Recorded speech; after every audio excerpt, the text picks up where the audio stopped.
বিসমিল্লাহির রাহমানির রাহিম। সূরা আদ-দুখান, আয়াত 37। শ্রেষ্ঠ কি তারা না তুব্বা সম্প্রদায় ও তাদের পূর্ববর্তীরা? আমি তাদেরকে ধ্বংস করেছিলাম, অবশ্যই তারা ছিল অপরাধী। আয়াতের তাফসীর। ওরা কি শ্রেষ্ঠ না তুব্বা সম্প্রদায় ও তাদের পূর্ববর্তীরা?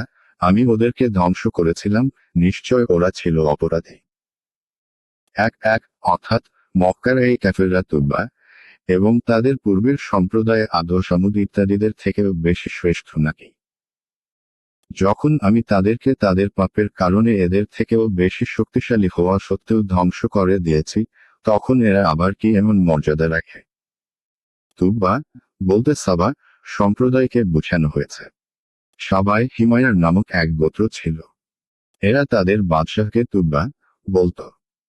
যেমন রোমক রাজাদেরকে কায়সার, পারস্যের রাজাদেরকে কিসা, মিশরের শাসকদেরকে ফিরাউন এবং হাবশার রাজাদেরকে নাজাশি বলা হতো। ঐতিহাসিকগণ এ ব্যাপারে একমত যে তুব্বাদের মধ্যে কোনো কোনো তুব্বা বড় বিজয় আধিপত্য অর্জন করে। কোনো কোনো ঐতিহাসিক তো এতদূর পর্যন্ত বলেছেন যে তারা দেশসমূহ জয় করতে করতে সমরকন্দ পর্যন্ত পৌঁছে গিয়েছিল।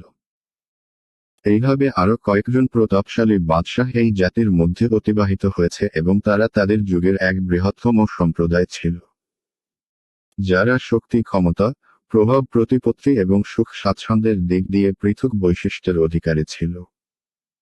কিন্তু যখন এ জাতীয় নবীদেরকে মিথ্যাজ্ঞান করল, তখন তাদেরকেও ধ্বংস করে শেষ করে দেওয়া হলো। বিস্তারিত জানার জন্য দ্রষ্টব্য সূরা সাবার এই ব্যাপারে আলোচনার আয়াতসমূহ। হাদিসে এক তুব্বার ব্যাপারে এসেছে যে সে মুসলিম হয়ে গিয়েছিল। তাকে গালিগালাজ করো না। মাজমাল জাওয়ায়েদ বিভাজন 145, সহিহুল জামে 1319 নং। তবে তাদের অধিকাংশরাই ছিল অবাধ্য, যার ফলে তাদের ভাগ্যে নেমে এসেছিল ধ্বংস।